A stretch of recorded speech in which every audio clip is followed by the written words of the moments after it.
अमरावती महानगरपालिकेच्या निवडणुकीत भाजपला मोठा झटका बसला। भारतीय जनता पक्ष 45 जागांवरून थेट 25 जागांवरती घसरलेला आणि याच मुद्द्यावरून आता काँग्रेसच्या नेत्या यशोमती ठाकूर यांनी भाजपासह राणा दाम्पत्याला डिवचल्याचं पाहायला मिळत आहे। यानंतर आता राणा दाम्पत्याने देखील पलटवार केल्यामुळे पुन्हा एकदा ठाकूर विरुद्ध राणा असा राजकीय सामना रंगल्याचं चित्र आहे।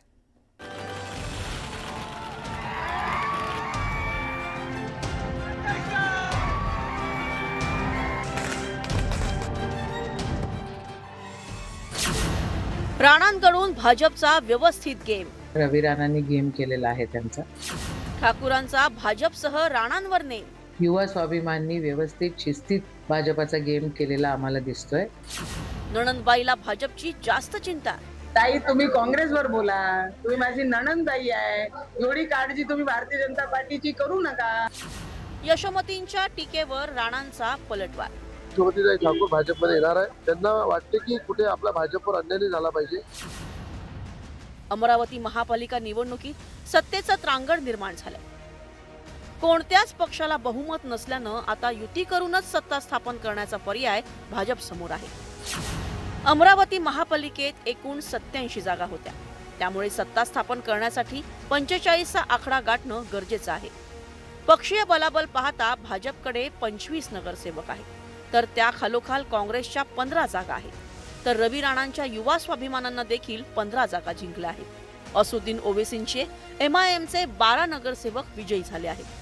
अजित पवारांच्या राष्ट्रवादीकडे 11 नगरसेवक आहेत। बहुजन समाज पक्षाचे 3 नगरसेवक विजयी झाले, तर शिंदेंच्या शिवसेनेकडे 3 नगरसेवक आणि ठाकरेंच्या शिवसेनेचे 2 नगरसेवक विजयी झाले आहेत। वंचितनंही अमरावतीत 1 जागा मिळवत खातं उघडलंय।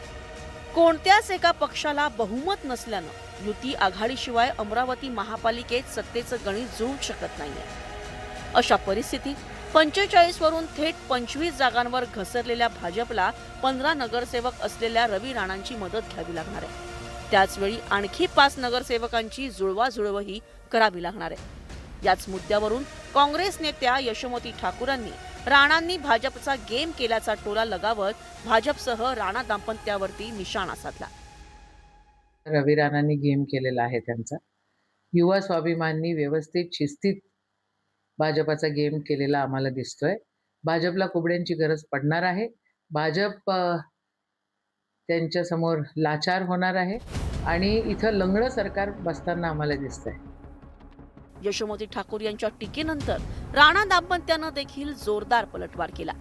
माझ्या नणंदबाईला भाजपची जास्त चिंता आहे, त्यांनी भाजपची चिंता करण्याऐवजी काँग्रेसची चिंता करावी असा पलटवार नवनीत राणांनी केला।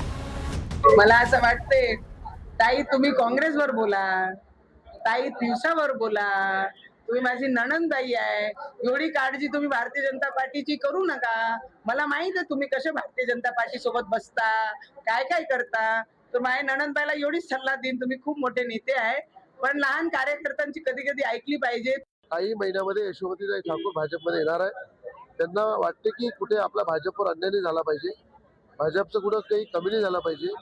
भाजपला नेहमी मोठ्या प्रमाणात पक्ष तो वाढला पाहिजे भारतीय जनता पार्टी, अशी काळजी यशोमतीताईला आहे आणि त्याच काळजीपोटी त्या कळकळीची विनंती करताय की भारतीय जनता पार्टी हा आता येणाऱ्या काळात माझा पक्ष राहणार आहे, मी त्या पक्षामध्ये येणार आहे, म्हणून त्या भारतीय जनता पार्टीचा काळजी करताय। अमरावतीत भाजप सत्तेचं गणित कसं जुळवतं? निवडणुकी दरम्यान ज्या राणांची युती तोडली त्या राणांसोबत भाजप पुन्हा युती करतं की राष्ट्रवादीचा पर्याय निवडत इतरांनाही जवळ करतं हे पाहणं महत्त्वाचं ठरणार आहे। पण महापालिका निकालानंतर अमरावतीच्या राजकारणात पुन्हा एकदा राणा विरुद्ध ठाकूर असा नणंद भावजाईंचा राजकीय संघर्ष सुरू झाल्याचं चिन्ह आहे। संजय शेंडे, न्यूज 18 मराठी, अमरावती।